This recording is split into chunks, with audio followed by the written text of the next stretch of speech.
دقایق پیش برخی رسانه‌ها مدعی شدند که محمود احمدی نژاد رئیس جمهور پیشین ایران به وزارت اطلاعات احضار شده. در پی انتشار ویدیوی سخنرانی احمدی نژاد بر علیه قوه قضاییه دقایق پیش محمود احمدی نژاد برای پاره توضیحات به وزارت اطلاعات فراخوانده شده.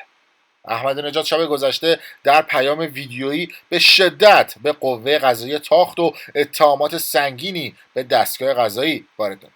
پیشتر شایعه شده بود که کیفرخواست سنگینی برای احمدی نژاد تنظیم شده و حبس طولانی در انتظار اوست. این خبر از سوی رسانه پشت پرده نه تایید میشه و نه تکذیب. بسم الله الرحمن الرحیم. اللهم عجل ولیک الفرج والعافیة والنصر واجعلنا من خیر انصاره و اعوانه والمستشهدین بین یدیه.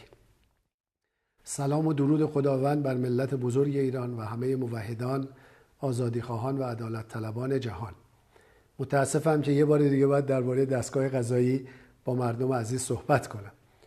مردم عزیز ایران میدونن که جناب آقای مهندس مشایی انسانی پاک، فرهیخته، دارای اندیشه‌های متعالی، خدمتگزار به مردم، وطنپرست و مدیر موفقی بوده است. آقای مهندس مشایی در اعتراض به حکم ظالمانه دستگاه قضایی علیه آقای بقایی یه نسخه از این حکم رو در مقابل سفارت انگلیس آتش زد. دستگاه قضایی بلا فاصله ایشون رو به طور غیرقانونی و تو خیابون دستگیر کرد. برد حکم بازداشت موقت 1 ماه. چند ماه اینو تکرار کردن. الان 3 ماه هم هست که دیگه بدون تکرار حکم و دستور ایشون رو نگه داشتن. حدود 6 ماه ایشون در زندانه. طی 6 ماه اجازه ملاقات با خانواده نداشته. اخیراً تماس تلفنی ایشون رو هم قطع کردن. دستگاه قضایی 3 تا اتهام با آقای مشایی وارد کرده. به خاطر این آتش زدن حکم گفته تبانی برای ارتکاب جرم علیه امنیت ملی. آقای مشایی تو این فضای مجازی یه انتقادی به دستگاه قضایی کرده.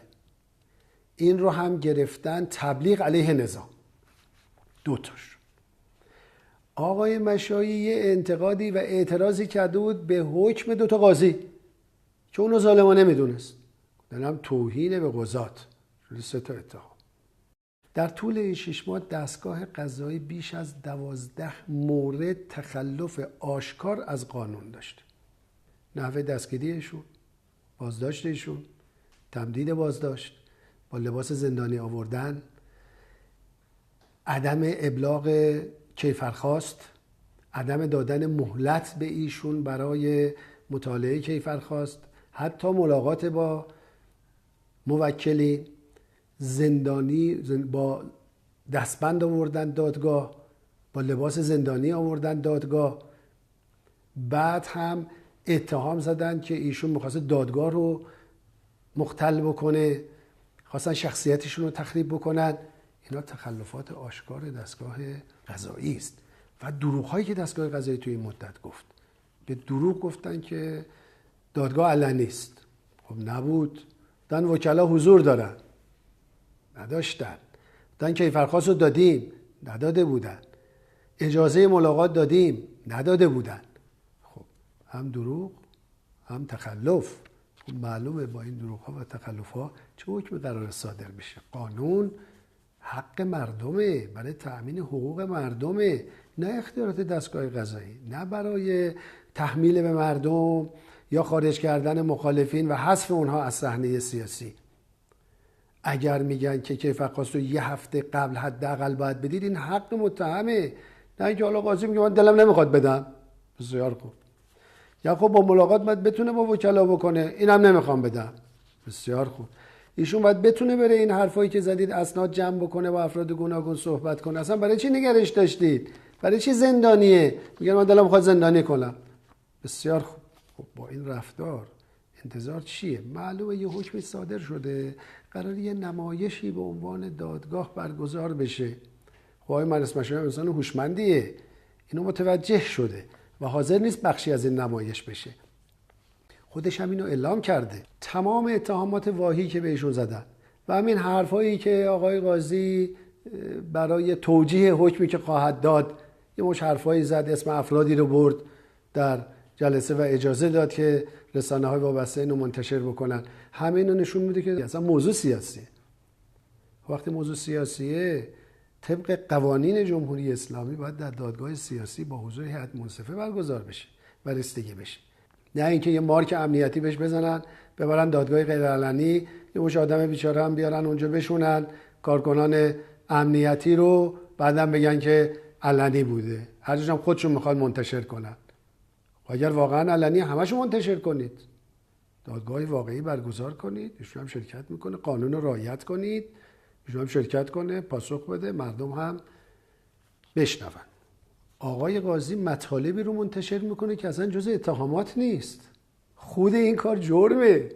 حالا کی رسیدگی میکنه به جرم مقامات قضایی؟ علالقاعده خب دادستان یه اتهامی زده به فردی، قاضی باید اونجا بیطرف باشه، بین این دوتا قضاوت کنه. خب ما میبینیم که اصلا انگار یکی هست.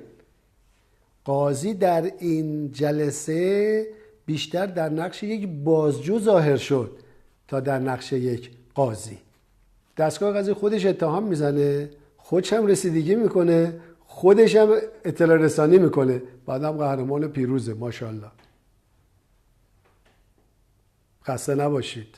اگه شجاعت دارن دادگاه رو علنی برگزار کنن، اجازه بدن رسانه ها بیان، حرف آقای مهندس، حرف هر کسی که متهمه در اونجا، این حرفا به گوش همه برسه. اصلا دادگاه علنی معناش همینه دیگه، یعنی همه مردم در جریان اتهامات و دفاع قرار بگیرن. این که یه نمایشی درست کردید که معلومه چیه. این رویکردی که قاضی دنبال میکنه و با این نوع رفتار همه مقامات کشور از اون بالا تا پایین همه متهم و محکومن. اما امروز از اونجایی که آقای مشایی اسیره، دسترسی به رسانه نداره، چطور باید از خودش دفاع کنه در مقابل این جبهه یکپارچه؟ وکلا و بنده انشاءالله اتهامات رو و پاسخ اون رو برای اطلاع مردم منتشر خواهیم کرد. مردم بدونن که این رفتارها هیچ ارتباطی به انقلاب و ملت ایران نداره. حالا اون که توجیه کنن ما به خاطر حفظ نظام کشور، اینا که معلومه که نه، همش آسیبه. چه سودی گیره کسی اومده؟ کشور و انقلاب با عدالت، با حق، با صداقت، با پاکی سر پا وای میسته و ادامه میده و موفق خواهد بود. این نوع رفتاری که دروغ بگیم به مردم و لاپوشونی بکنیم و به هر ترتیبی بخوان کسی که مخالف اقدامات ما هست یا مخالف سیاسی ما هست اون رو از صحنه حذف بکنیم، کیو نگه داشته که میخواد اینا رو نگه داره؟ مردم بدونن که این رفتارها هیچ ربطی به انقلاب و کشور عزیز ایران ندارد. دادگاهی دیگر در روزهایی که قوه قضاییه عزم محاکمه دانه دروش‌ها را کرده. بسم الله الرحمن الرحیم. دادگاهی که امروز جلسه دوم آن است. همچون جلسه قبل این بار هم متهم اجازه قرائت کیفرخواست را نمی‌دهد. کیفرخواستی که از ارتباط مشایی با بیگانگان و آنطور که مستندات پرونده نشان می‌دهد با سرویس‌های جاسوسی خارجی حکایت دارد. خواهش میکنیم آقای مشایی جلسه رو تشریح بکنید. افراد سرویس جاسوس انگلیس با شما چه ارتباطی داشتن؟ سرویس های جاسوس اسرائیل با شما چه ارتباطی داشتن؟ واهمه نکن، وحشت نکن، جواب بده. جواب بده. شما که نمیترسی جواب بده. سرویس های انگلیس، سرویس های اسرائیل با شما چه ارتباطی داشتن؟ حالا اما او حاضر نیست شنونده اتهاماتش باشد و با چنین حرکاتی تلاش می‌کند نظم دادگاه را برهم بریزد. با این حال غضنفرآبادی قاضی دادگاه یک به یک اتهامات مشایی را قرائت می‌کند. آقا پولینگرام با شما چه ارتباطی داشته؟ آقا پولینگرام را توضیح بده. آیه زن تیمسار رحیمی، زن تیمسار جانبانی چه ارتباطی با شما داشته؟ زن تیمسار پاکروان با شما چه ارتباطی داشته؟ نامه رد و بدل شده ما بین شما و گابریل چیه؟ آقای ریچارد دالتون چه ارتباطی با شما داشت؟ حالا در رابطه با خانم لیلا زند شما توضیح دارید؟ بگید خانم لیلا زند. چرا واهمه دارید از پاسخ؟ اینا همه جاسوسایی هستن که با شما مرتبط بودن. شما توضیح بده، از خودت دفاع بکن.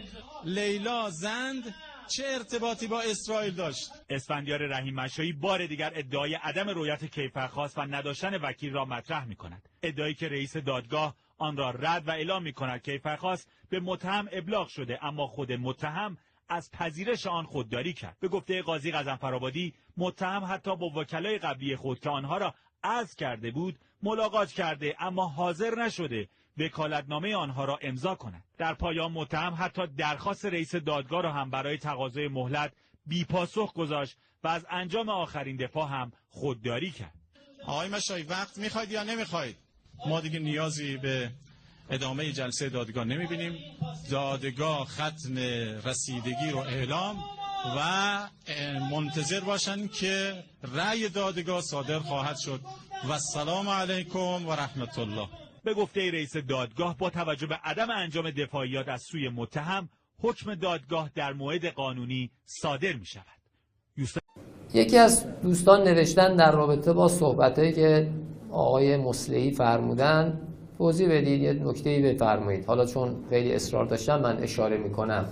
البته من پاسخ رو دادم تقریبا 1-2 ساعت قبل. طبیعی بالاخره اون از اون اشتباهاتی که عرض کردم.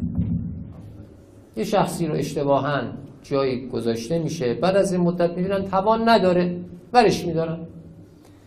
تمام این حرفا به نگاه کنیم بعد از عزل‌ها شروع شده. تا زمانی که طرف در سمت خودش هست خبری نیست. به محض اینکه میگن نباش شروع میشه. اگر اطرافیان آقای احمدی نژاد جاسوس و بیگانه هستن، شما خیانت کردی، خائنی که تا الان نگفتی. الان موقع انتخابات یادت افتاده؟ نه اون هر کسی دیگه. به محض اینکه برش میداشتی میان میگن آقا یه مسائلی اونجا هست، الان میگم خائنی. اگر چیزی بوده است و شما میدانستید چرا نگفتید؟ حالا که میری کنار یک مرتبه شروع هم میشه دیگه. این از همون نکاته، خیلی اهمیت ندید.